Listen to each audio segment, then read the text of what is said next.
de la semana. El Espanim. La perashá El Espanim. es la perashá de Shemini. Shemini significa octavo. Bayoma Shemini, el día octavo, así comienza la perashá. ¿Qué significa el día octavo? Octavo mes. No, el día octavo.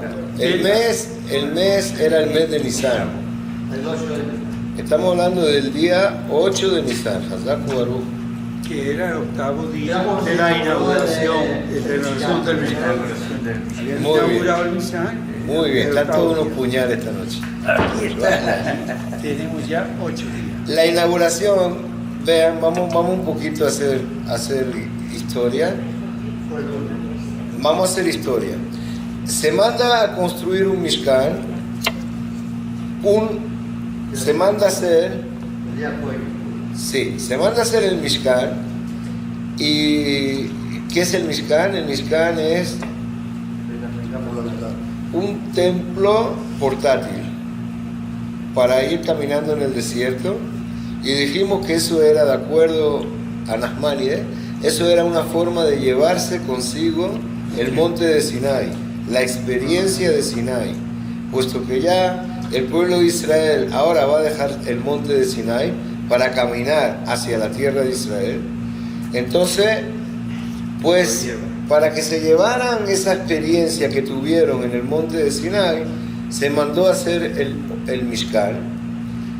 Y ese Mishkan representa donde se van a hacer todos los sacrificios y donde Moshe va a recibir las órdenes de Dios. A partir de ahora, Moshe solamente va a hablar con Dios a través de los querubines. ¿Se acuerdan los querubines? Que están encima del arca, encima de la tapa del arca hay unos querubines. A través de esos querubines que va a fluir la voz divina. Moshe se va a sentar del otro lado y así van a poder hablar. Ahora, lo importante de esto es que a raíz del pecado del becerro de oro, Dios se apartó totalmente del campamento de Israel. Abandonó el campamento de Israel. Ya lo vimos. Y abandona el campamento de Israel, y con la inauguración del Mishkan, del tabernáculo, es que Dios regresa de nuevo al campamento de Israel. Sí, tiene que haber algo que represente, que simbolice la presencia de Dios, y además de ello, la presencia de Dios mora de nuevo dentro del campamento de Israel. Todo Israel está contento, todo Israel está radiante, de nuevo tienen a Dios con ellos. Entonces, la inauguración del Mishkan está tomando una semana. Se empezó, como dijimos, el 1 de Nisan, y esta perashá comienza el octavo día de los festejos que se hicieron para inaugurar el Mishkan. El octavo día de las fiestas que hizo todo el pueblo en la inauguración del tabernáculo, puesto que es una inauguración y tiene mucho que ver de la forma como se inauguró siglos después el Bet HaMikdash con Salomón. Sí, sí, es una cosa muy especial, donde ahora se va a tener de nuevo a Dios con nosotros dentro del campamento. Es antropomorfo lo que estás diciendo. Sí, siempre antropomorfo. Entonces, ahora, ¿qué tiene que hacer Aarón? Aarón tiene que traer un Korban Hatat. ¿Y ese Korban Hatat qué es? Es un becerro, lo que tiene que traer Aarón. Aarón trae un becerro. Israel tiene que traer otro Korban. ¿Y cuál es el otro Korban que trae? Korban es sacrificio. Entonces decía, me vayan Korban, me vayan Korban por ti, que me vayan Korban. Y en Korban también se dice. En eso, en sacrificio. Capará es capará. Y también se decía, me vayan Korban. Me vayan corbanes como me vaya a acaparar. Es lo mismo, pero Korban es un sacrificio. Pero tú sabes que Rabino, perdón que interrumpa, Dijo que eso no hay que decirlo porque puede pasar que se muera. Bueno, por eso, mejor no decimos. Muy bien. Entonces, No me vaya a acaparar, que muera de verdad. entonces, ¿qué pasa? El pueblo de Israel, completo, en ese octavo día, tiene que traer un cabrito. Hasta ahora, los 8 primeros días, los 7 primeros días de Miluín, se hacían de otra forma. Los sacrificios eran distintos. Los 7 primeros días, los sacrificios fueron distintos. El octavo día, se le pide a Aarón que traiga un becerro, y se le pide al pueblo de Israel que traiga en ofrenda ¿un qué? Un cabrito. Entonces, ¿por qué a Aarón un becerro? ¿Y por qué se cambia todo el octavo día? ¿Y por qué Israel tiene que traer ningún corbán? Ningún sacrificio. ¿Estamos claros hasta aquí? ¿Alguna pregunta en esto? No hay pregunta. Bien, todavía no. Entonces, bueno, es inmediata, la respuesta es inmediata. A Aarón trae un becerro por el becerro de oro que hizo. Él fue el que hizo el becerro de oro. Para expiar la culpa, la falla del becerro de oro y empezar de cero, como se dice, Aarón trae un becerro. Ahora Israel, ¿por qué tiene que traer un cabrito? ¿Ah? También estuvieron bailando. ¿Pero por qué un cabrito? Aquí se define por qué Aarón trae un becerro, por el becerro de oro. Pero falta otro pecado más que hizo el pueblo de Israel. Aquí hay 2 pecados grandísimos que hizo el pueblo de Israel. El primero fue el becerro de oro. Pero hay uno anterior, que fue la venta de Yosef. Cuando los hermanos vendieron a Yosef, Israel trae un cabrito por el cabrito que usaron para engañar a Jacob. Con la túnica, la ropa. Y por eso es que trae Israel un cabrito, para recordar lo que pasó con los hermanos de Yosef. Un segundito. Es decir, esto no significa, vean qué estoy diciendo, se está recordando los pecados que cada uno en su época hizo. El becerro de oro te lo estoy trayendo para recordarte lo que hice. El becerro, te estoy trayendo un becerro para recordar lo que hice, y te estoy trayendo un cabrito para recordar lo que hice. Lo que hice con Yosef. Entre Yosef, la venta o como quiera llamarlo de Yosef, y la adoración del becerro de oro. No hubo ningún gran pecado, nada más que eso. Que conozcamos nosotros no hubo. Yo tengo otro punto de vista también, igual que Isaac. Puntuales no conocemos ninguno. Yo voy todavía más lejos que Isaac. Yo Conocemos lo que hizo, perdón, vamos a contestar a Isaac. Conocemos que Israel en Egipto, el pueblo de Israel en Egipto, se desenfrenó totalmente. Pero eso es a nivel general. A nivel general. Y el becerro de oro. El becerro de oro fue puntual, la tribu de Leví no participó. Y fue puntual en el sentido que Aarón hizo algo y que se cuenta en la Torá. Pero que Israel se degeneró en Egipto, no tenemos reseña en la Torá de eso. No tenemos que tal persona de Israel hizo esto, no. A nivel puntual de familia, de hecho concreto, las 2 cosas más graves que tenemos del pueblo de Israel es la venta de Yosef y el becerro de oro. Ahora vamos a ver a dónde llegamos. Vamos a ver a dónde llegamos. Yo tengo un punto de vista completamente contrario. Dale. Eso es bueno. Por eso mismo. Cuando venden a Yosef, yo digo que eso no es una culpa, que no es un abón, que no es un pecado. ¿Por qué? En el sentido de que puede ser que era la providencia divina que hizo que los hermanos vendieran a Yosef para que Yosef llegara a Egipto y que salvara a toda la familia de una muerte.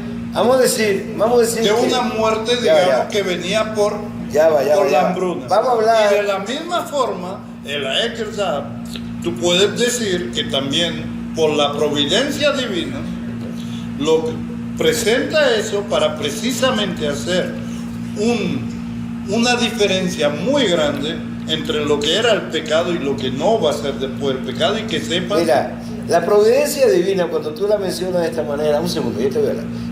Vamos a contestarle a él. La providencia divina, cuando tú la mencionas de esa forma, déjame decirte algo. Es verdad que existe una providencia divina, es decir, un destino para cada cosa, eso es cierto. Pero quien ejecuta ese destino no está definido. Quien ejecuta ese destino es porque él tiene el albedrío para ejecutarlo o dejar de ejecutarlo. Y él decide ejecutarlo. Ahora, igual que Aarón decidió... Un segundo. Un segundo. Al igual que Aarón decidió él mismo hacer el becerro. Al igual que Yosef tenía que bajar a Egipto. Yo estoy de acuerdo completamente contigo. Que Yosef tenía que haber bajado a Egipto, estoy completamente de acuerdo. Pero puede ser que hubiera bajado en un viaje de turismo y ahí decidió quedarse. No es que el hermano tuvo que venderle como un esclavo, que yo no estoy de acuerdo que los hermanos de Yosef le vendieron como un esclavo. No le vendieron. No importa. Pero no. Si lees la Biblia te dice que la caravana le sacó del lecho a la mazmorra. Exacto, yo estoy de acuerdo que no le vendieron. Ya va. Pero ya va. No estamos hablando de Yosef. Es decir, vamos a asumir lo que el Talmud trae. Y vamos a asumir lo que la Gemara dice en base y lo que Rashi trae. En base a que los hermanos de Yosef fueron los que vendieron a Yosef. Ok, vamos a asumir eso. Ahora, que Yosef tenía que bajar a Egipto, estoy de acuerdo. Pero no tenía que ser a raíz de una venta de los hermanos. Que los hermanos vendieron a Yosef porque ellos quisieron venderle por odio, por miedo, por temor, por lo que quiera. Eso estaban libres, su libertad de albedrío era tal que podían hacerlo o dejar de hacerlo. Dios endureció el corazón de Faraón. Igual. Es lo mismo. Es exactamente igual. Es el ejemplo que trae Maimónides. Es lo mismo. Es exactamente igual. El pueblo de Israel está destinado a ser esclavo. No tiene por qué ser Egipto. Be'eres lo lahem, en una tierra que no es la de ellos. En ningún momento se habló que era Egipto. Dios nunca, en la profecía que le dijo a Abraham, Dios nunca le dijo, esclavo va a ser tu descendencia en la tierra de Egipto. Mentira. Iba a ser esclavo de Israel en una tierra de aquel que quisiera esclavizarle. Ahora, aquel que quiere esclavizarle significa aprovecharse para tener una mano de obra gratis. Y aparte la crueldad. Que fue para... Exacto, ahí tiene mucha razón. Una cosa entonces... No estaba destinada. Tanta crueldad. Eso ya lo estudiamos en la Haggadah, estudiamos eso. Es decir, el destino era ser esclavo, pero de la forma como el faraón esclaviza al pueblo, de la manera como tan cruel se ensaña con el pueblo hasta el punto que mata a los recién nacidos, etcétera, etcétera. Eso forma parte del libre albedrío del faraón, no del Dios. Y por ello es que vienen 10 plagas. Ahora tú acabas de decir la cosa mágica. Vale.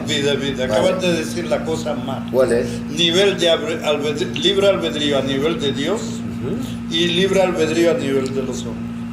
Ahí ya entramos en una contradicción completa. No hay contradicción. No. Claro que sí, no porque hay. Para Dios eso... es conocimiento infinito. Exacto. ¿Estás de acuerdo? Ese es el principio. Ese es el principio. Entonces, ¿cómo va a ver? Ese es el principio. No tiene sentido hablar de libre albedrío. No, el libre albedrío de Dios no existe, pero es el sentido es el conocimiento absoluto, el determinismo absoluto. Es cierto. Bien, vamos a terminar con este punto. El conocedor y el conocimiento. Vamos a terminar con este punto. Vean 5 minutos. Denme 2 minutos para que lleguemos. El tiempo no existe. 2 minutos para que lleguemos al punto. ¿Qué pasa?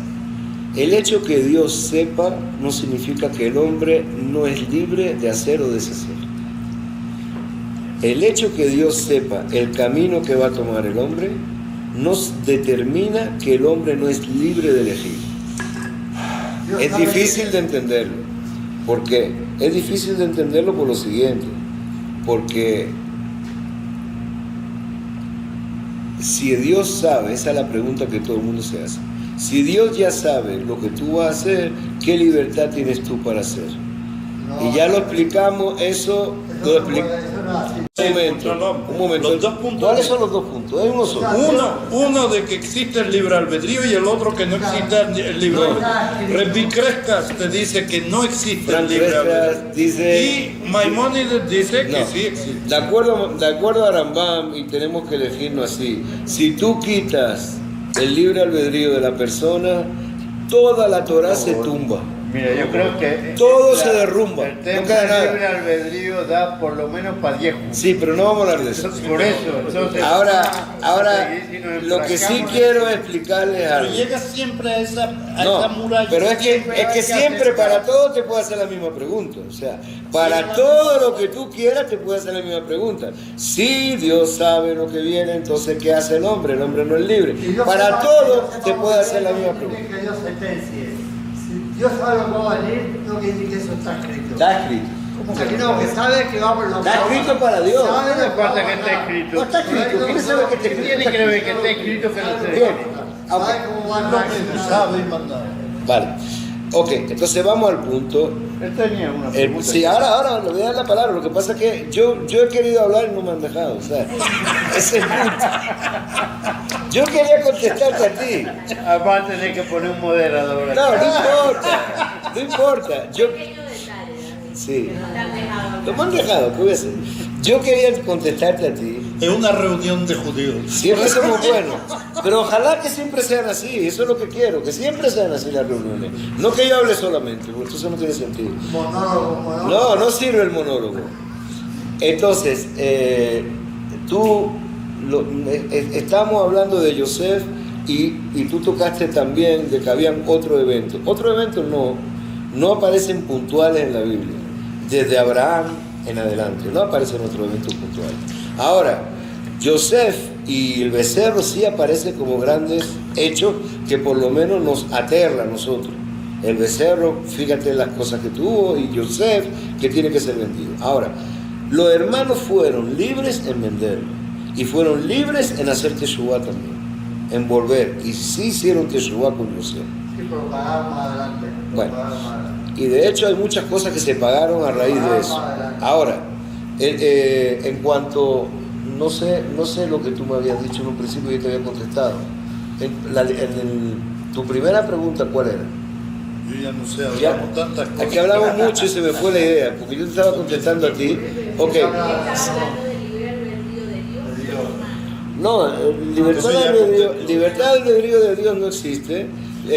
Ahora, lo que existe, ok, sí, lo que existe, perdón, lo que, Que no había pecado en la venta, sino que estaba todo predeterminado a que Yosef fuera. Por la Bien. providencia, por lo que ok, los hermanos sí pecaron en la venta, si es que hicieron la venta, por supuesto que tuvieron la pecaron. intención. No, pecaron, si la hicieron, la pecaron.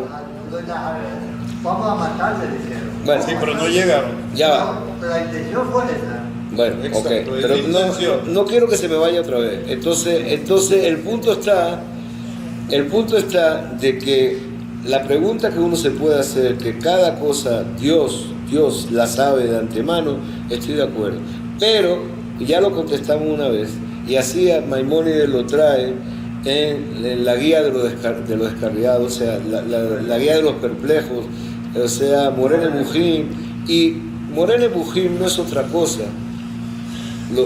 Lo quiero explicarlo de esta manera. No es otra cosa que el estudio de Aristóteles, el estudio judío de Aristóteles, de una forma judía, tratada de una forma judía de lo que es Aristóteles. Aristóteles fue el filósofo que más habló de estas cosas. El Morene Bujín Rambam adopta todos los sistemas aristotélicos, pero lo lleva al judaísmo. Y entonces Rambam dice: para ese tipo de preguntas solo nos queda entender una cosa: el conocimiento divino y el conocimiento del hombre son dos cosas que están en dos planos totalmente distintos. Eso hace que el conocimiento divino sea la divinidad y el conocimiento del hombre esté incluido en el hombre. Si está incluido en el hombre, el conocimiento del hombre es variable. Un día sabe una cosa y otro día deja de saberla. Mañana tú sabes más de lo que sabes hoy, se te olvidan unas cosas mañana y es posible que aprendas otras que no tenías hoy. Por lo tanto, tu conocimiento es totalmente variable de día al día o de hora a hora. El conocimiento divino es totalmente constante. Constante en el sentido de que ya lo sabe todo. Ni sube ni baja. Y entonces, por lo tanto, Dios sí puede saber cosas que tu conocimiento no le da, y por lo tanto te queda a tu albedrío decidir qué va a hacer. Pero eso no quita de que Dios no lo sepa. Así Aristóteles contesta, así Maimónides contesta, y así tenemos que entender que el mundo se rige. No vamos a entrar en eso. Pero de esa manera tenemos que ver esos dos pecados puntuales son los que Israel están a punto de hacer el Yom HaShemini. Vamos. Sí, no, que yo iba a hacer la observación que de la misma forma que Ishmael fue salvado y también fue salvado la ciudad de Nínive, por el hombre está en unas circunstancias en un momento dado y él tiene que actuar de una manera. De esa manera es como, no importa lo que vayas a hacer en ese momento es donde se te... Es decir, Dios no que tiene que actuar de una manera. Yo voy a tratar de explicar lo que tú quisiste decir, Abraham. El hombre es juzgado por los hechos que hizo hasta el momento de su juicio, no por los hechos que va a hacer en el futuro. Puesto que Dios conoce todos los hechos del futuro de ese hombre, pues Dios podría juzgar a ese hombre de acuerdo a los hechos que va a hacer. Sin embargo, solamente es juzgado Ba'asher Usham, como dice la Torá, por lo que hasta ese momento hizo. ¿Algo más? La descendencia estamos hablando. Yo hago un paralelismo entre lo que estamos hablando y el Satán.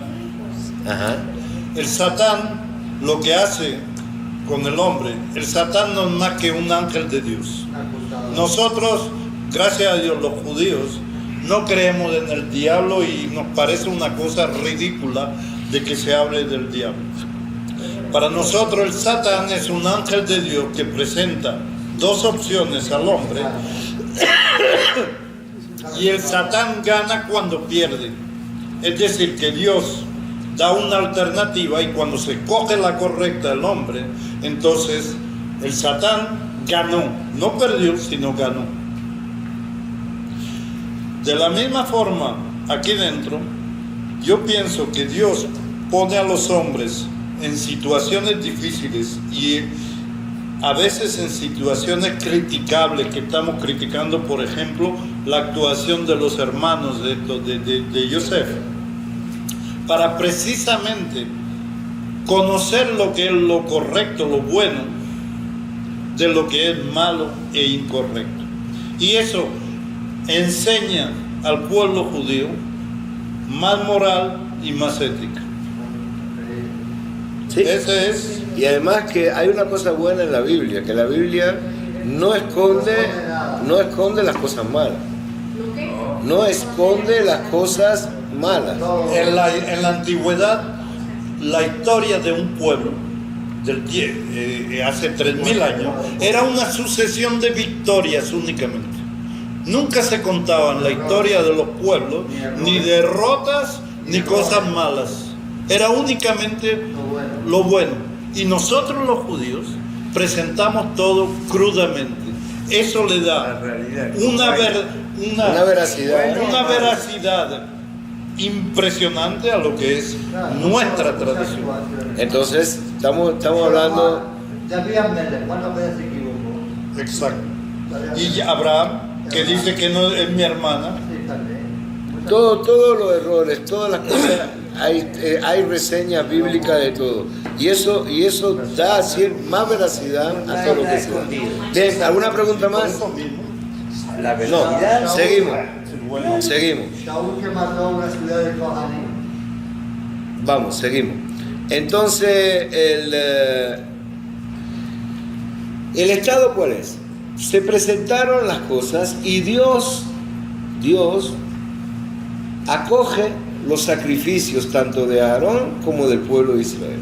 El pueblo hizo un seir y Aarón hizo un aeder, sacrificio. Y Dios acoge los sacrificios y fíjese qué cosa tan bonita como termina. ¿Cómo termina el Perek?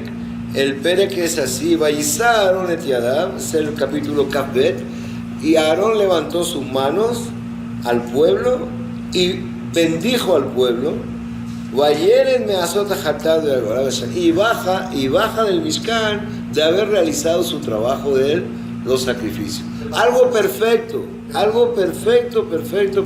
El final del Rishon. Eso dice que el Birkat Kohanim. Entonces, Vayabó Moshe, sí. Vayabó Moshe ve Aarón el Ohel Moed, Vayeserú, Vaybarejú et Ha'am, Vayerá Kevod Hashem el Ha'am. Entonces, Moshe y Aarón después, el final del Rishon de Shemini. Después Moshe y Aarón ven exactamente, bendicen al pueblo y tenemos una situación de perfección. Todo salió perfecto, todo salió bien. Todo fue recogido, todo fue recibido, todo fue absolutamente, salió como tenía que salir. Pero entramos en el capítulo siguiente y pasa la tragedia, de todas las tragedias. Se acercan los hijos de Aarón, Nadab y Abiú, y van a hacer el mismo sacrificio que te estaban llamados a hacer. Y de repente la Torah dice, Vayakribu Eshdara, trajeron un fuego extraño.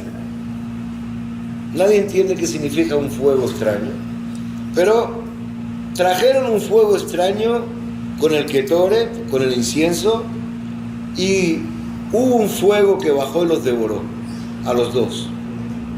Los dos murieron ahí mismo. Entonces es verdaderamente una tragedia en el sentido de que Nadab y Abiú no eran gente corriente, eran gente que ya habían sido llamados a estar con Moshe.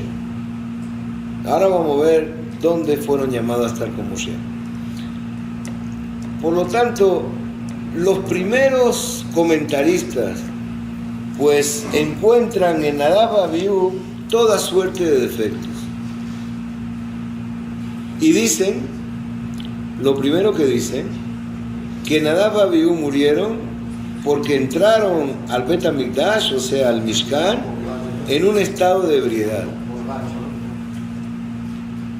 Entraron en un estado de ebriedad. Varios comentaristas. Bueno, pero vamos a ver por qué. Espérate, vamos a ver por qué. Aquí, vamos a ver. Señor, un minuto. Quédense, vamos a seguir. Vamos a dar varias cosas y vamos a ver de dónde viene cada una. Vale. ¿De dónde viene el estado de ebriedad? ¿De dónde se sabe o de dónde los Jajamim traen que entraron en un estado de ebriedad? Pues justo después de la Perashá, es decir, justo después de la muerte de ellos, hay Vaidaber Hashem el Moshe Lemor, hay en el versículo Het 8, Vaidaber Hashem el Aarón Lemor, Yayin Veshechar al Tej Atau Baneja Iftach de Boahem el Ohel Moed. Cuando justo después hay una orden que da Dios a Moshe y a Aarón nada más, y le dice, el vino no podrás tomar cada vez que vaya a ir al Ohel Moed, cada vez que vaya a entrar al Ohel Moed, al Santo Santo. Entonces, si se la da a Aarón, y luego le dice, ¿por qué? Porque podréis morir. Velotamut, podréis morir por eso. Claro, los Jajamim, ¿qué dijeron? Pues inmediatamente después de que se relata la muerte de los hijos de Aarón, se le aparece Dios a Aarón y le dice, no tomes vino cuando vaya al Ohel Moed, significa de que es la razón. Es probable. No, un momento. Es que hay 100 razones. Lo que pasa es que... Es posible. Pero está bien, es posible, pero la tienen que decir lo que es posible. Y nunca vamos a ver cuál es la verdadera. Exactamente. O sea, por más que digamos es posible, nunca vamos a ver cuál es la verdadera. ¿Qué otras razones? Hay muchas, vamos a ver. ¿Y qué es Dara? ¿Qué? Pero lo que sea, no, explícame lo que es Dara. No, es Dara, escúchame. Todo tiene su explicación. Los jajamim que trajeron esto no están tumbados ahí. Eshdara, ¿qué significa? Un fuego extraño. ¿Qué significa un fuego extraño? Un fuego que quien lo trajo está en estado de ebriedad. Eso es un fuego extraño. Para ellos. Para ellos. El fuego venía. No, Shalom. El fuego lo traen ellos. No, Shalom. Pero no te adelante a cosas, porque ¿quién tiene el ímpetu de decir cosas? Espérate, estamos ahora mismo en la primera y después veremos el ímpetu del fuego que dijeron esta razón. ¿Por qué la sacaron? Porque asociaron la perashá que viene con lo que pasó. Pero entonces está la pregunta, ¿qué significa Eshdara? ¿Qué significa Eshdara? ¿De qué manera tú compaginas de que vino de arriba con el fuego con Eshdara, es decir, que entró en estado de ebriedad con Eshdara? ¿Cómo se puede? Eshdara significa un fuego extraño. Un fuego extraño, ¿qué tiene que ver con el vino? Es que ellos también quitaron. No, quiere decir que cuando ellos entraron, trajeron un fuego extraño. Significa un fuego extraño, un sentimiento extraño, algo extraño dentro de lo que significa la santidad del lugar. ¿Y qué era lo extraño? El vino, la ebriedad. Exacto, entonces esa ebriedad se llama algo extraño. Bien. Yo lo analizo de una forma diferente. No, pero es para analizar Esto mismo. esto, sí. Yo lo analizo de la forma siguiente. El hatat, el sacrificio, hatat, es un sacrificio de purificación. Se está purificando Aarón antes de llevar a cabo el sacrificio. Porque cuando ustedes ven Maimónides, dice que de acuerdo, se tuvo que hacer sacrificios en Israel porque el pueblo necesitaba algo físico donde agarrarse y entendían, digamos, necesitaban absolutamente algo físico donde agarrarse y eran los sacrificios que hacían de las bestias que se ponían ahí. Entonces se estaban purificando. Entonces, primero Aarón se purifica, ¿ok? De la misma forma, y a contrario, traen otro ejemplo, un símbolo contrario, ¿ok? Sí. Que es los dos hijos que precisamente traen algo impuro. Pero el Y problema es entonces saber qué están es lo trayendo impuro. un componente impuro al Mishkan ¿Cuál? que es inaceptable. ¿Pero cuál? Y entonces nosotros tenemos que mantener todo lo que son los sacrificios de una forma purísima y que no Está tengan bien, nada que estamos ver de acuerdo. con los sacrificios Todo lo de que los dijiste no estamos de judíos. acuerdo. Ahora estamos tratando de saber qué es lo Hay impuro. varios motivos, no un solo motivo. Está bien. Todos Pero son válidos. el simple hecho de decir impuro ya es No suficiente. solamente, no son complementarios, solamente, no que todos son válidos, sino que jamás sabremos cuál es el verdadero. Entonces, por lo tanto, vamos a llegar a varios O puntos. todos son válidos. Ellos tenían ya una falla Un que comentarista venía. también. ¿Ah? ¿Qué? Perdón. Hay un comentarista que dice con respecto a esto que los dos hijos de Aarón que entraron al Kodesh HaKodashim para hacer los sacrificios, antes de entrar hablaron en contra de Aarón y Moshe. Está bien, es otra razón. Y le dijo, ¿cuándo se van a ir estos Claro. viejos? Eso entrar a llamar otra vez. Estos- ¿Sí? Entonces están hablando en contra de ellos. Por esa razón, por hablar en contra y ellos a querer agarrar el mando, como separando a su padre y a su tío, Hashem los castigó Está bien. con la muerte. Pero yo les digo a ustedes Mira, lo siguiente. José, perdona, esa misma opinión, alguna de las trae favorable, incluso no lo dijeron en forma de que desearon que se muriera, sino de otra forma. Hay que lo desplaza de otra forma. En vez de desear Falla que de se quién. muera su tío y su padre. Levantaron la Sí. vista para ver. Ya, ya vamos a Y tocar. eso era un. Bien, lo que dijo Rabbi Moshe lo trae el Talmud, pero claro, es el motivo más degradante para esos dos personajes. Es decir, que caminaban delante y veían a su tío caminando detrás de Moshe y Aarón, Y ellos expresaron algo así: ¿cuándo se morirán estos dos para que nosotros lleguemos a ocupar sus puestos?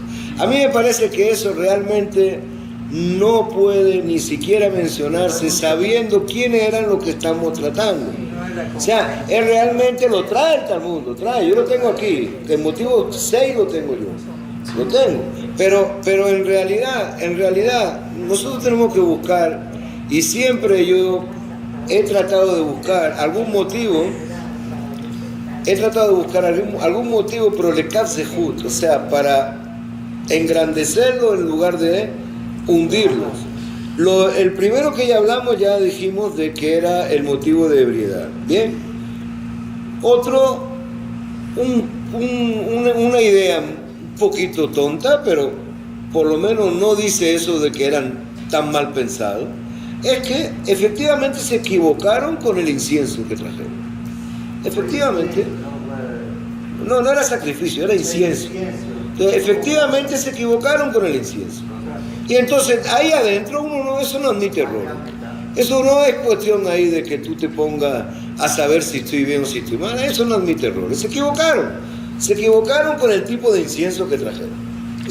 Una cosa muy sencilla, y no los tengo que hundir tanto moralmente como a tal punto que deseen la muerte a su padre.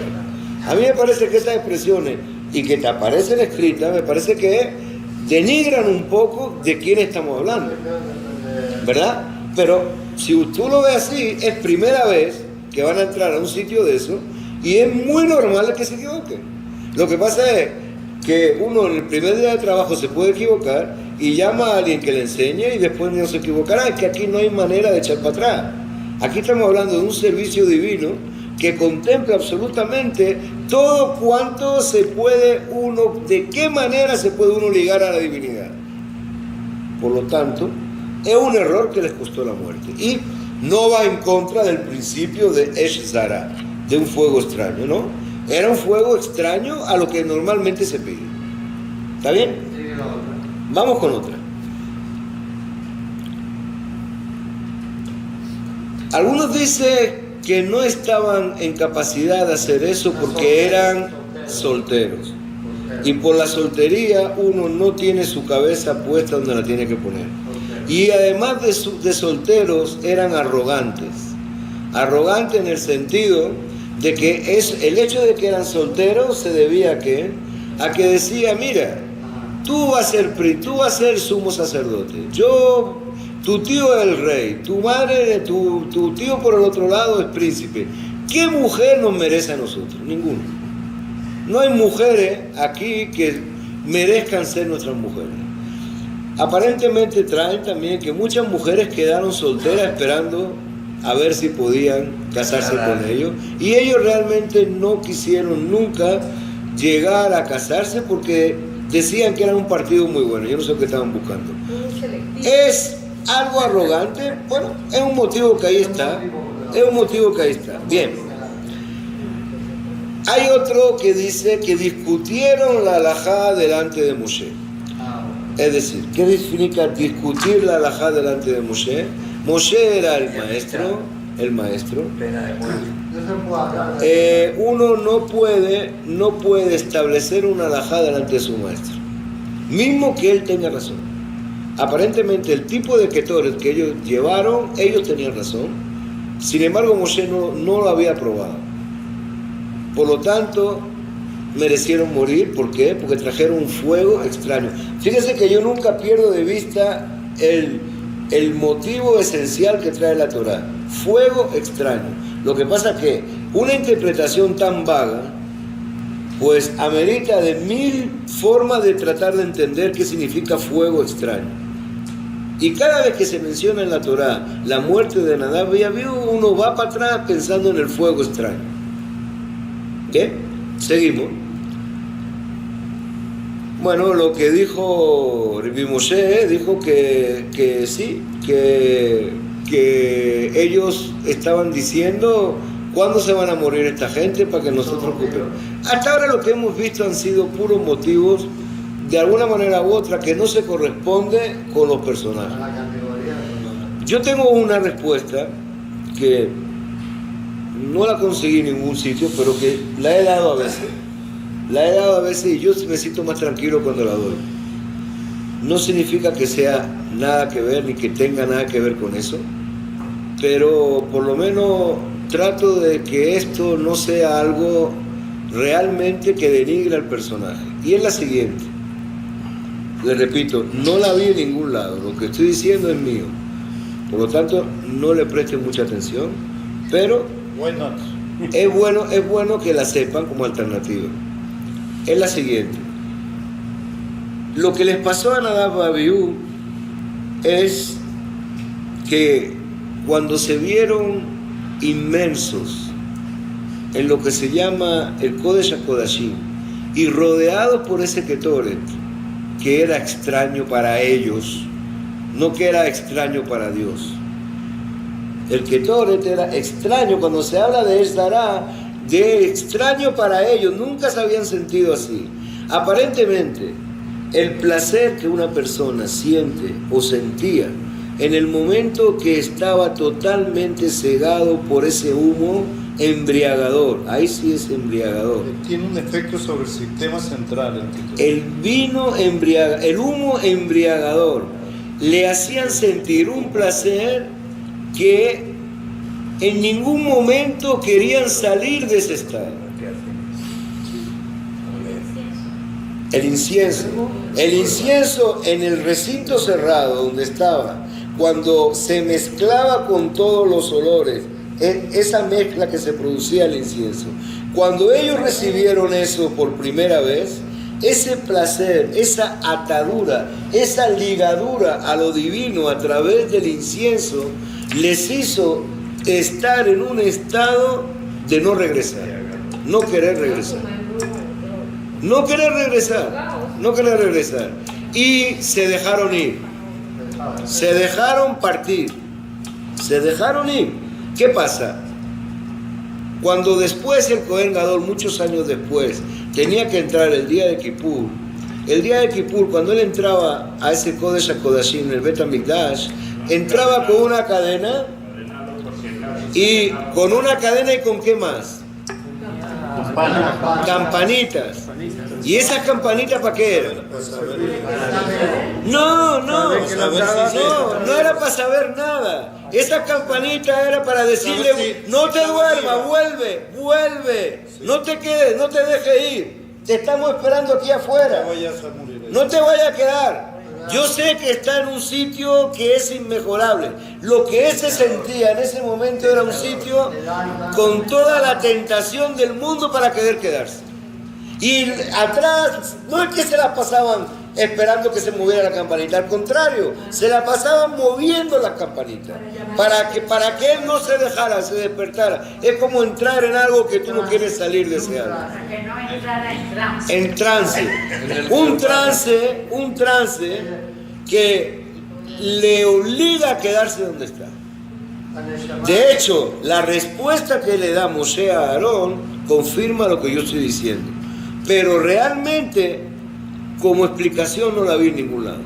Pero la respuesta que le da Moshe a Aarón al final, por lo que le pasó a los hijos, se adapta perfectamente a lo que yo estoy diciendo.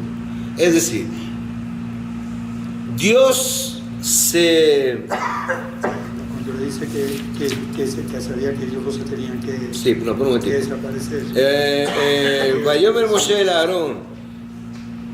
ובהתייחד לפעמים את עמות לסוע יפות הסרפה של ובפתח ובאמת תסומים תמות bueno ויקראו ויאמר משה לאהרון ולעזר no ויקרא משה מישאל וצפן estamos aquí o no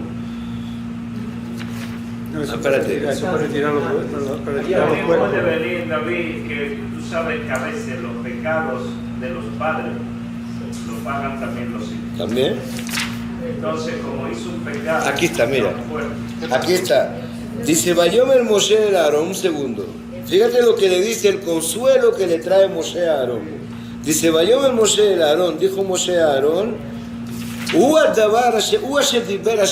esto es lo que Dios me dijo. Bikrovai ekatesh, veal pone kolaam ekapel, Bikrovai ekatesh. ¿Qué significa eso? Con lo más cercano a mí, yo me santifico. Exactamente. con lo más cercano a mí yo me santifico. ¿Qué significa con lo más cercano a mí yo me santifico? Es decir, con lo que se sienten pegados a mí, yo los pongo aparte. Kadesh, Kiddush es poner aparte, es separar. Vikrobai, los que se sienten pegados a mí, yo los pongo aparte. ¿Qué significa yo los pongo aparte? Yo me quedo con ellos. Yo me quedo, los traigo conmigo. Esto es exactamente lo que uno puede pensar. Es decir, puedo pensar que llegaron a entrar en un trance tal que perdieron automáticamente toda voluntad de querer retornar, de salir de ahí. Y automáticamente se pegaron a Dios. Se pegaron totalmente a Dios y eso significa la muerte. Uno no puede pegarse a Dios en la vida. Y si habla de fuego, es justamente lo que el concepto divino de lo que puede significar una revelación de Dios. Ahora, eso en cuanto a una opinión personal. Ahora vamos a llegar a otro lado ahora. Dime. Porque te digo que a veces los pecados de los padres pueden venir sobre los hijos o los nietos o los bisnietos, 3 o 4 generaciones. Pero sin embargo, Aarón Cohen, él se resignó y se quedó enmudecido y no dijo absolutamente y se reveló ante Dios para decirle qué has hecho con mis hijos. Él tuvo esa resignación. Sí, dime. Lo que es fascinante en el judaísmo es que se presentan 10 explicaciones y todo el mundo tiene razón. está prohibido prohibir en el judaísmo. Cada uno presenta la suya y tienen validez y eso permite, digamos, un análisis intelectual de la cuestión y de darle vueltas y entre gente de buena compañía y de respeto mutuo. Y entonces eso es fascinante cada vez que uno escucha tantas explicaciones que a lo largo de los siglos esas explicaciones permanecen y se respetan. Somos un pueblo extraordinario. No todas las explicaciones o la no te satisfacen todo. No las interpretaciones que tú, ni que yo, ni que él podemos emitir son aceptadas. No son aceptadas. Porque hicieron un corte. Hasta aquí llegó la interpretación. Lo que tú interpretes tiene que ser con una argumentación que tumbe todas las demás de los hajamim para que sea aceptada. Sí, es cierto. ¿Ok? Es cierto. Pero yo aprovechando esto y aprovechando que tú me diste pie, como tú das una interpretación muy personal, yo también tengo una interpretación. Y es muy pragmática mi interpretación. Esto es simplemente para demostrar que Dios es un Dios celoso. Tú no te puedes desviar ni 1 milímetro de las indicaciones que yo te estoy dando. Si tú te desvías 1 milímetro de lo que te estoy diciendo, se acabó. Y eso es todo. Eso es todo. Tú tienes que... El poder de Dios sobre la vida humana tiene que ser ratificado en cada momento. Y esto una vez más. Tu madre. Yo no creo que los pecados de los padres los paguen los hijos. Más bien creo, asumo yo personal, que los hijos sufren consecuencias de los pecados de los padres. Porque entonces, ¿qué sería si los hijos tienen que pagar sus propios pecados? Y asumir sus propios pecados y responsabilizarse de sus pecados. O sea, no estoy de acuerdo con que mi hijo vaya a pagar los pecados míos que son terribles. ¿No? Porque entonces él, ¿qué hace con sus propios pecados? Bien. Sería sumar y sumar y Está sumar. bien. Su escala para juzgarse es una escala demasiado temible. Tenga cuidado. Bien. ¿Dónde está entonces la posibilidad del arrepentimiento? Sí, ya existe. Ya Ya existe. Acaba. Que vas a pagar los pecados. No. Mira, tu pregunta, nos quedamos 1 mes explicando esa pregunta. En serio, aquí. Nos quedamos 1 mes explicando eso. A partir, no es complicado. Partiendo de los 10 mandamientos era así. Y después ya eso se quitó. A partir de que Moisés pidió por el pueblo de Israel, se crea el principio de la Teshuvá. Y el principio de la Teshuvá es que tú te puedes equivocar y te puedes arrepentir. Antes no se podía. En el momento que Israel recibió de Matán Torah, había un principio que era totalmente férreo. Si te equivocas, te mueres. Si haces bien, recibe recompensa. Ahí mismo. Después, cuando Israel hace el pecado del becerro de oro, pues Dios quiere exterminar a todo el pueblo. Entonces Moisés tiene que ir, Moshe tiene que subir y pedir y rogar a Dios y hacer una cantidad de cosas, hasta que Dios por fin abre la posibilidad del error. Y al abrir la posibilidad de que la persona puede equivocarse y puede rectificar, significa que se abre la posibilidad de la Teshuvá al pueblo. Y eso es lo que Moshe saca claro de eso. Y a partir de ahí, el pecado del padre no es pagado por el hijo. Es decir, no es pagado por el hijo, ni por el nieto, ni por el bisnieto. Nada de eso. Dice que se sigue el camino del padre, la misma cosa que el padre pagado en los hijos. No. Lo veo más desde el punto de vista de educación, de las posibilidades que yo le doy a mi hijo como ser humano y como judío educado. En ese punto de vista lo veo yo más hoy en día. ¿Te parece muy bien? ¿Te parece muy Hoy en bien? día, por ejemplo, cuando un señor pide un crédito a un banco, pregunta a alguien que lo conoce, mira, conoce, no lo conozco, conozco a su padre. Su padre era un señor. No puedo hablar.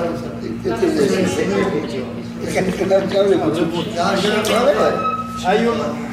Parece que Cuando no te deja hablar tu casa. ayuda al hijo o lo perjudica.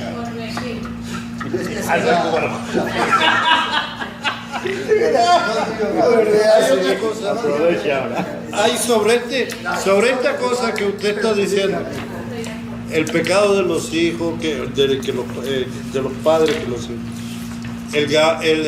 Yehashiao Leibovitz da un ejemplo bellísimo del Gaón de Vilna.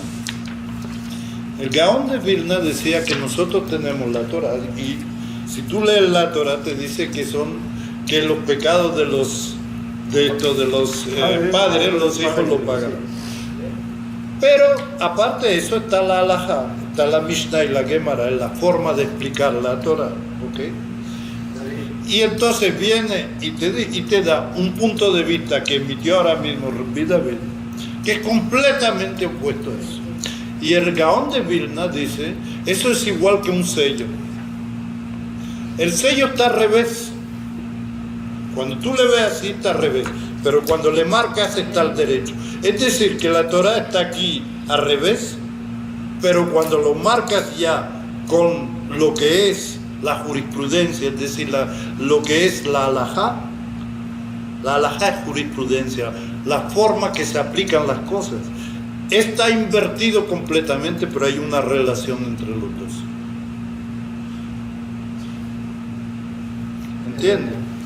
A veces nosotros, la ley del talio, ojo por ojo, eso no es verdad. Tiene que ser, si tú lees la jurisprudencia, te van a decir no, tiene que ser el castigo proporcional a lo que es, pero un castigo pecuniario. Bien, Shalom. La única prueba de la reencarnación no existe precisamente en la vida. ¿Por qué Abba Banim, Al-Meneh Banim, Al-Shileshim, Al-Ribay? Dice que el hombre reencarna hasta 4 veces para purificar sus pecados anteriores. Ahí la reencarnación está reconocida. Eso es yo. ¿Por qué? ¿Por qué Abba Banim, Al-Meneh Banim, Al-Shileshim, Al-Ribay? Ahí dicen que el hombre tiene 4 oportunidades de reencarnar en 4 el máximo. Bueno, es una interpretación. Precisamente el único sitio. Es una interpretación. Bien. Abraham, ¿tú? ¿Alguien más quiere decir algo? Bien, vamos nosotros a otro punto. Ok, entonces ya tocamos eso. Ahora vamos a ver quién era este Nadab Abiú. ¿Quién era? Página 60 de Shemot. Es el capítulo Kaf Dalet de Shemot. Kaf Dalet en Shemot. La señora no tiene, pero yo lo voy a leer. Kaf Dalet de Shemot. Entonces, ¿Cómo canta? Capítulo 24, en Shemot, página 60, la Parashá de Mishpatim. ¿Bien? Vamos, el Aleph, ¿lo tiene Shalom? Sí, la lele. Página 60, pero para que lo vea él. Dice, Isaac, ¿lo tiene? Ve el Moshe Amar, ¿sí? ¿Eso es? Sí. Ve el Moshe Amar, y Dios le dice a Moshe, Ale el Hashem, sube a Dios, Atabe a Aarón, tú y Aarón, Nadab a Abiú, los dos hijos mayores de Aarón, Veshivim y Ziknei Israel, y 70 de los ancianos de Israel. Vishtachavitem merachok, y me vais a venerar desde lejos. Os vais a prosternar desde lejos. Esa era la misión de los que iban a acompañar, la comisión que iba a acompañar a Moshe. Vean qué interesante. Acaban de recibir Matan Torah, y ahora Moshe Rabbeinu va a subir al monte de Sinai por 40 días. Él va a subir por 40 días y hay una comisión del pueblo que le va a acompañar en subir al monte. Y entonces van a subir y le dice, ¿quién va a ir contigo? Quiero que te acompañe Aarón, Nadab, Abiú y 70 de los ancianos. Y vaya a percibirme desde lejos. Esto puede ser así o puede ser antes de Matan Torah también. Cualquiera de las dos formas se puede entender. Que esto era antes de Matan Torah o era justo después de Matan Torah. Pero no importa. El punto es que iban a acompañar a Moshe un séquito. Y dentro del séquito de personajes estaban los hijos de Aarón, los que acaban de morir en la parashá de hoy. O sea que eran gente importante. Ya de una vez que ya estaban designados en una comitiva. Entonces yo pregunto, cuando uno lee esto y uno habla de que ellos estaban buscando a ver si se moría su padre y se moría, a mí de verdad ese tipo de interpretación me pone un poco fuera de onda, porque entonces ¿en qué estamos hablando? Dios está hablando de que ellos suban a acompañar a Moshe Rabbeinu, unas personas que están pensando que se muera el tío o que se muera el padre. No lo veo realmente muy claro esas cosas. Ahora, vea qué pasa aquí.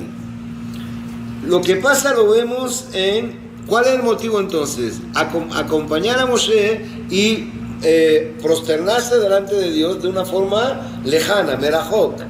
¿Y qué pasa realmente? Vamos al versículo Tet, al 9, abajo. Vaya al Moshe ve Aarón, subieron efectivamente Moshe y Aarón, Nadab, Abiú, Veshivim y Ziknei Israel, y 70 de los ancianos de Israel. Cuando se habla de ancianos, se habla de gente sabia. Entonces, Vayireu et Elohei Israel, pudieron percibir al Dios de Israel. Ellos lo vieron. Y se describe qué es lo que vieron. Y luego, Velachilem en Israel los alejado. Y luego dice, Vayahezur Elohim, Vayojelu Aishtu. ¿Qué es esto? Ellos subieron para un motivo. No subieron para tener los ojos abiertos para ver lo que iban a ver. No. Ellos subieron para acompañar a Moshe. Bueno, subieron, estamos hablando de que subieron la montaña. Subieron para acercarse y para percibir a Dios desde lejos.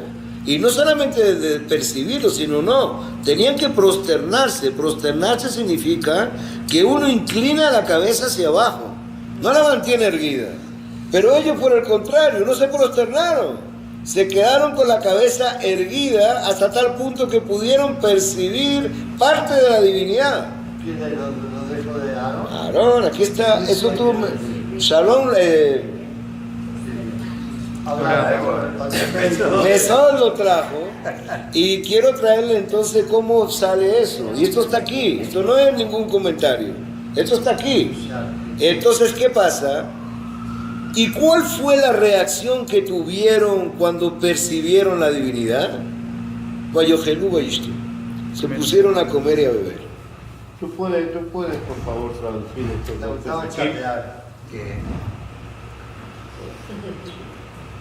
Sí.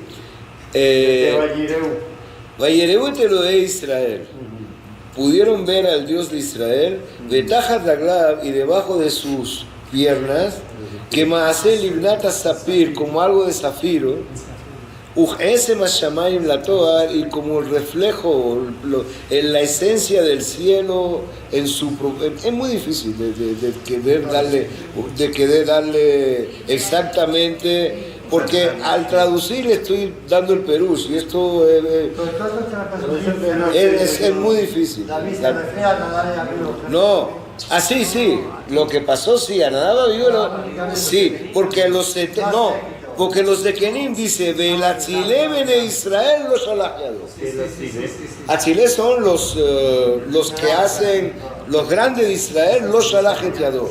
No extendió su mano, significa que ellos no se hicieron eso. No hicieron lo que hicieron Nadab Abiú. Nadab Abiú pudieron ver algo que percibir parte de la Shejinah, a lo cual no estaban para verlo. Ahora, ¿qué pasa? Vean bien esto. Quiere decir que por ahí sí pudo haber un pecado. Y por ahí sí puede haber un castigo directo. En el momento que ellos percibieron la Shejinah y después entraron allá, se encontraron de frente lo que habían percibido en Sinai y automáticamente recibieron el fuego. Aquí estamos hablando algo de un castigo, pero un castigo de un alto grado de espiritualidad. No estamos hablando de un castigo de que me mató porque estoy hablando mal de mi padre, ni de mi tío, ni nada de eso. Es un castigo debido a un alto costo de espiritualidad. Sí, pero dice, Velatzilé bene Israel lo Shalachyados. Es decir, lo Shalachyados, ¿qué es lo Shalachyados? ¿Quién? No envió su mano. ¿Puedes traducir el Yud Aleph?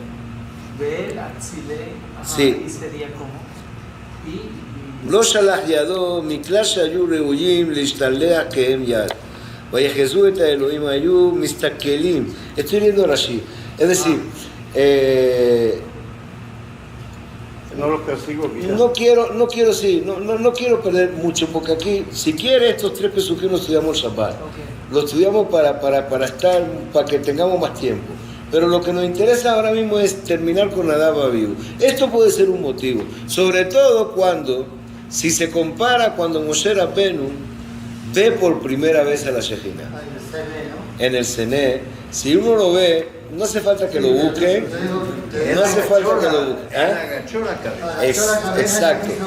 Exacto. Si uno ve qué es lo que hace Moshe cuando ve la imagen divina, cuando ve el fuego, aquí está.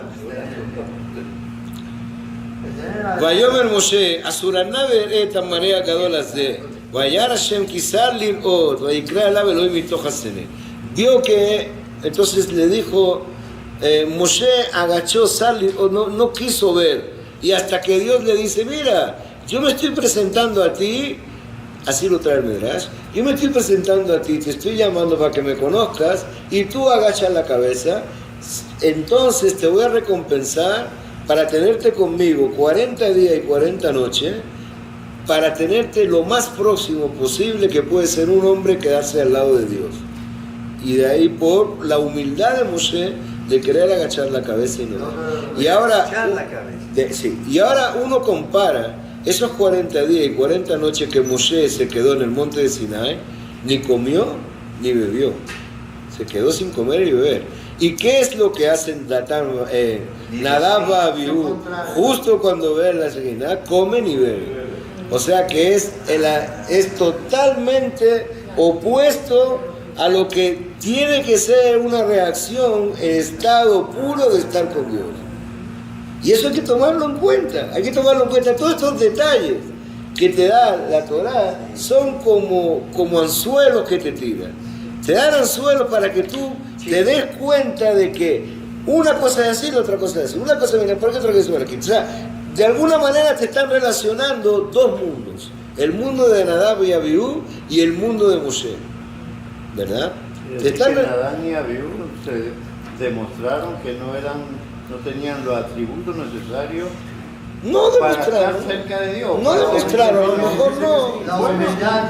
Dicen que Moshe Rabbeinu le dio el ejemplo de estar cerca de la divinidad, digamos.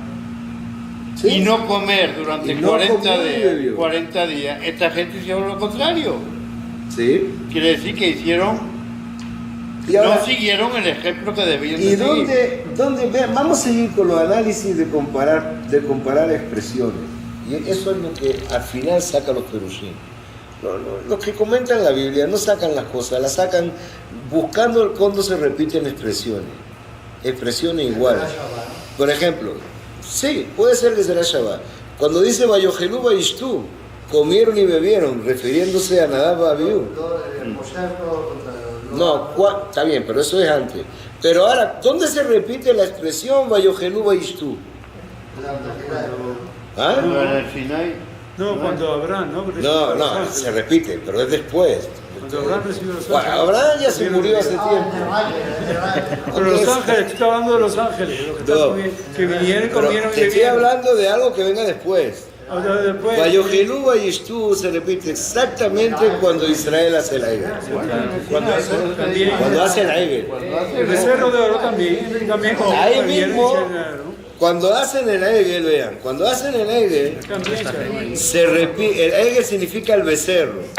Cuando hacen el becerro de oro, eso estamos en la Perashá Kitizá, en la Perashá Kitizá, hicieron de todo ahí, ¿no? aquí está, mira. Vaidaber Hashem Eleón Re Karati Vayomer Alem Aarón. Entonces va a disparar Kúkola. Entonces va a Yikrar. Entonces va a Yeshebam Lejol Beshatú. Se sentó el pueblo para comer y para beber. Estamos hablando de algo. No, de celebrar es Vayakumu Letzajek. Eso es celebrar. Entonces estamos hablando exactamente de lo mismo. O sea, estamos hablando de tomar algo realmente importante, tomarlo de una forma en el cual se permita beber, y de ahí es que viene el primer medrash, la primera cosa, donde nos hablan de que posiblemente hayan entrado tomados o embriagados. Pero ahora vamos al Zohar. Hasta ahora nada fue el Zohar. Hasta ahora fueron cosas sencillas. Ahora vamos a adentrarnos un poquito en algo un poquito más profundo, no profundo que no se entiende perfectamente, pero vamos a tratar de ver un poco esto. Se habla, el Zohar trae y dice que ¿qué querían hacer exactamente Nadab y Abiú? Dijimos, Aarón buscó a perdonar el pecado del becerro de oro. El pueblo de Israel con su sacrificio buscó a perdonar el pecado de los hermanos de Yosef en contra de Yosef. Nadab y Abiú con su entrega buscaron a perdonar el pecado de Adam Arishon. De Adam Arishon. ¿Y de dónde viene esto? Bueno, aquí tenemos que interpretarlo de esta manera. Dice que en realidad, esto lo trae el Shimon Bar Yochai en el Zohar, dice, Noach, cuando salió del arca, cuando salió de la época del diluvio, lo primero que hizo fue sembrar una vid, y bebió vino de ese vid. Se emborrachó y el pasuk trae Vayig'al, se exiló a sí mismo. Se exiló. Él se exiló. ¿Qué significa que se exiló? Se encerró en su propio ser, en su propio mundo. Exilio. Sí, de exilio. De galut. Entonces se exila, lo dije, estaba bien. Se exiló, está bien. Entonces, en su propio mundo, y no quiso participar de la reconstrucción del mundo. No. Cuando Dios le dijo, quiero que salves a la humanidad, él aceptó. Salvar a la humanidad significa salvarse a él y salvar a su familia. No fue más allá. Esa era la humanidad. Salvó a su humanidad y quedaron vivos. Él aceptó. O sea, él mantuvo la raza humana. hasta el punto que la mantiene para que la raza humana sobrevive después del diluvio. ¿Y la raza animal también? Y la raza animal, por supuesto, y los animales también. Ahora, ¿qué pasó después? Dios le dice a Noah, le dice, bueno, ya terminó el diluvio, vamos a empezar de nuevo el mundo, ve Perurbu, vayan ahora y reproduzcanse. En ese momento Noah no aceptó. Vean, en hebreo, en la Perashá, y es muy bonito verlo, muchas veces se dice lejayot con nefesh hayá, lejayot, y otras veces dice lejayot. En la Perashá está así, la Perashá de Noah, lejayot y lejayot. Una cosa es mantener vivo, eso es lejayot. Eso lo cumplió perfectamente Noah, que mantuvo vivo lo que había que mantener vivo. Ahora lejayot, revivir, es decir, hacer que retomara la humanidad de nuevo, él se niega, porque él dice, ¿para qué yo voy a tener hijos? ¿Para que venga después otro diluvio y los mate a todos? No, prefiero quedarme como estoy. Se niega, y como presencia de esa negativa, se emborracha y se exilia a sí mismo, y se pone fuera de todo alcance, hasta tal punto que se desnuda y el hijo le ve la desnudez, etcétera, etcétera, etcétera. Y termina la historia de Noah de una forma que debería haber sido distinta. Porque un personaje que sostuvo una conversación directa con Dios, y un personaje que de verdad estaba ahí. Dice Noah quiso y usó el mismo vino que usó Adán Arishon. ¿Por qué era vino Adán Arishon? Dice, el árbol del bien y del mal, del cual comió Javá. Hay más lo que, hay quien dice que era una vid, hay quien dice que era trigo. Pero manzana ninguno dice. La imagen de la manzana, la verdad que... Yo no sabía. Está bien, muy bien, está bien, perfecto. Bien, entonces, ¿qué pasa? Vamos a seguir con esto que dice la Shimon Bar Yochai en el Zohar. Al-Kadosh, él dice, ¿cuál era la intención real de Noah? La intención real de Noah es, quería en todo momento, usó lo mismo, la misma maña, la misma arma que usó Adán Arishon. Adán Arishon cayó con el vino.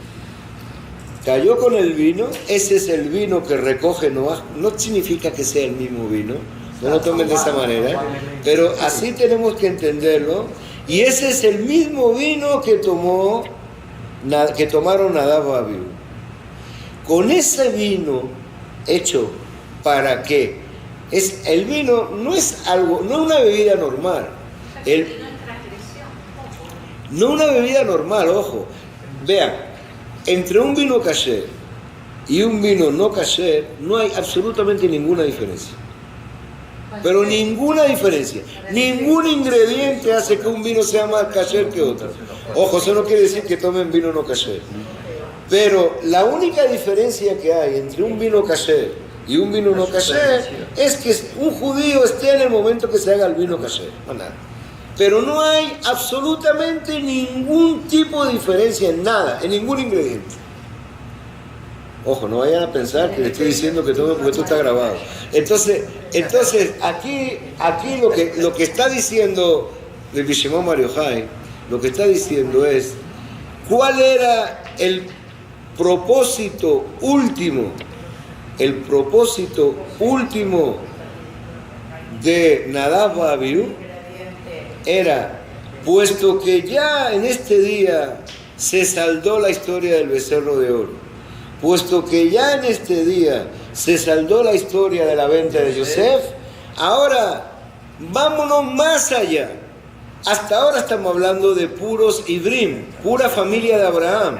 El becerro de oro es Aarón, que es familia de Moshe, de Abraham. La venta de Yosef, estamos hablando de nietos de Abraham. Ahora vamos a salvar a la humanidad, vamos a buscar el rescate del pecado de la humanidad. ¿Cuál fue el pecado de Adán Arishon?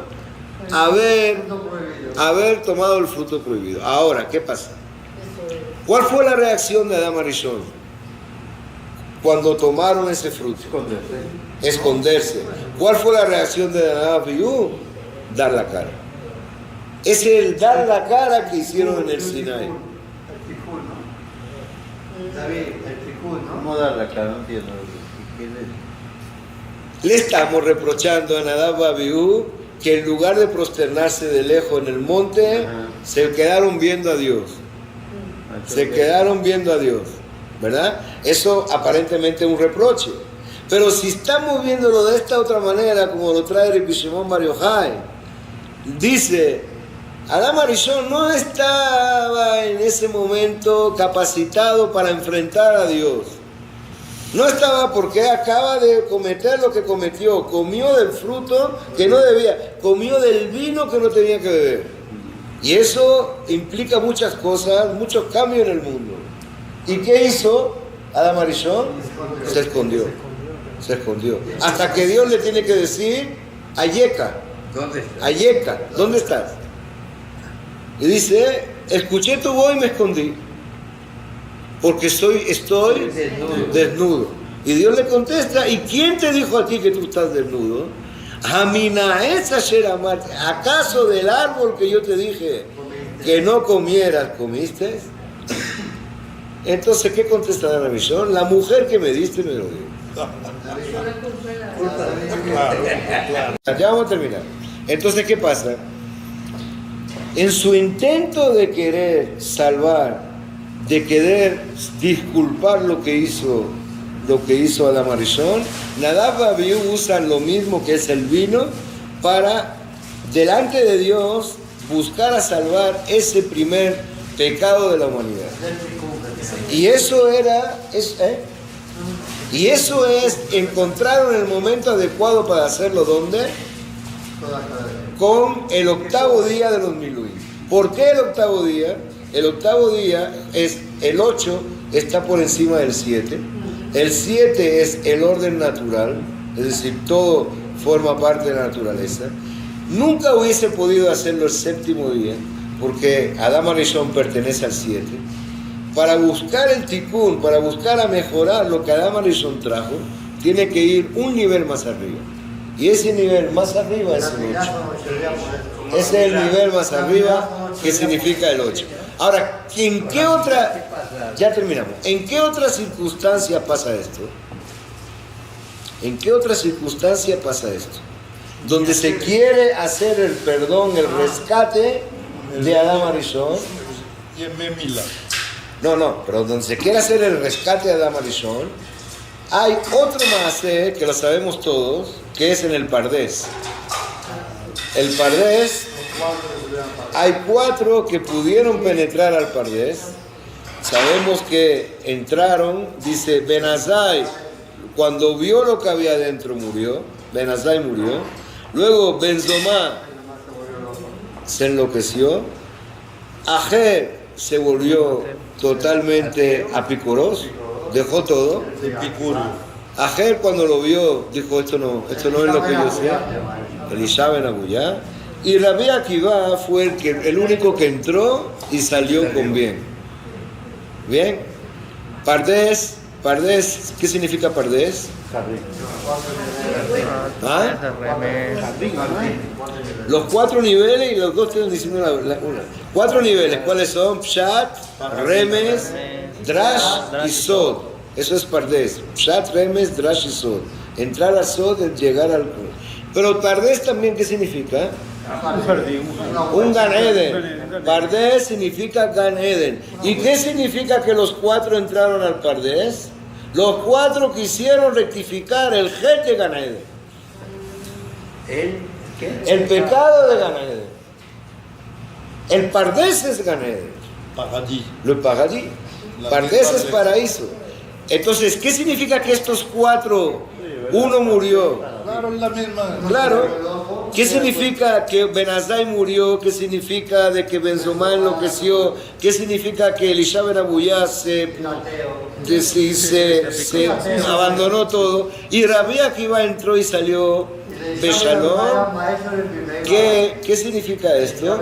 Significa que los cuatro quisieron entrar. Los cuatro quisieron hacer algo y los cuatro quisieron buscar el rescate de Adam Arishon, que significa, cuidado, el rescate de Adam Arishon significa el rescate de la humanidad, del pecado de la humanidad, no el pecado del pueblo de Israel. Cuidado, el pecado de Adam Arishon es el pecado de la humanidad. Quisieron rescatar a la humanidad de lo que habían llegado y ahí esa fue la consecuencia. De ahí es que entendemos que Pardes es, también significa todo lo que significa el paraíso, todo lo que significa el Gan Eden.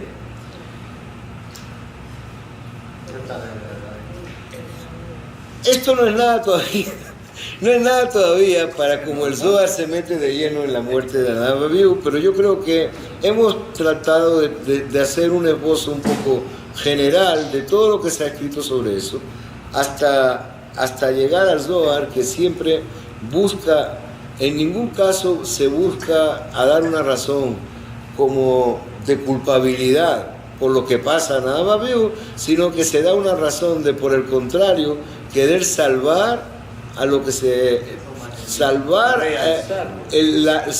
la razón que les llevó a estos dos personajes porque fueron invitados por Dios mismo a acompañar a Moshe. Alguien que puede estar en esta comitiva no puede ser alguien que esté en ningún momento, no puede ser alguien que esté en un momento contravertida con sus valores morales. Ya. ¿Listo?